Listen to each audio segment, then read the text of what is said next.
चौपाई माल वारे खाते थरपारकर के डिप्टी डायरेक्टर हाकिम अली जलवानी मुख़्तलिफ़ अख़बारुनि में जानवरनि में विचड़ंदड़ बीमारियुनि बाबति छपियल ख़बरुनि जो नोटिस वठंदे तालके कलोई ऐं दीपलो जे ॻोठनि भाडरू विंगड़ छहू सोचड़ मालीहार रोहिड़ू काठू भील महिराणो ऐं ॿियनि ॻोठनि में वेटनरी खातनि जे डॉक्टरनि ऐं अमले जी अॻवानी में गश्ती टीमूं ॼाणायल ॻोठनि ॾांहुं रवानियूं कयूं वयूं आहिनि जिन उते विचड़ंदड़ बीमारियुनि में वरतल जान माल जो फौरी तौर ते इलाज शुरू करे ॾिनो आहे। अॼु हिते पंहिंजे जारी कयल पधिराई में डिप्टी डायरेक्टर डॉक्टर हाकिम अली झलवाणी चयो आहे त वसकारे वारी मुंद में थींदड़ गाह में मौसमी जीत जणिया थियनि था ऐं गाह खाइण महिल उहे जानवरनि जे पेट में हलिया वञनि था जंहिं करे कुझु जानवरनि खे मुख़्तलिफ़ बीमारियूं पवनि थियूं जंहिं लाइ भाॻियुनि खे घुर्जे त उहे पंहिंजे जानवरनि जी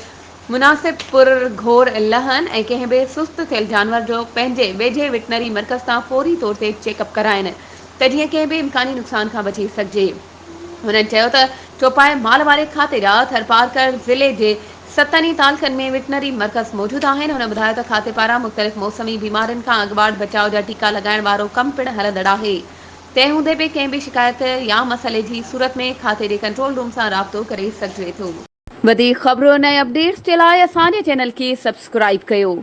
ऐं हा बेल आइकन खे प्रेस करणु न विसारिजो त जीअं असांजी हर नई अचण वारी वीडियो तव्हां ताईं पहुची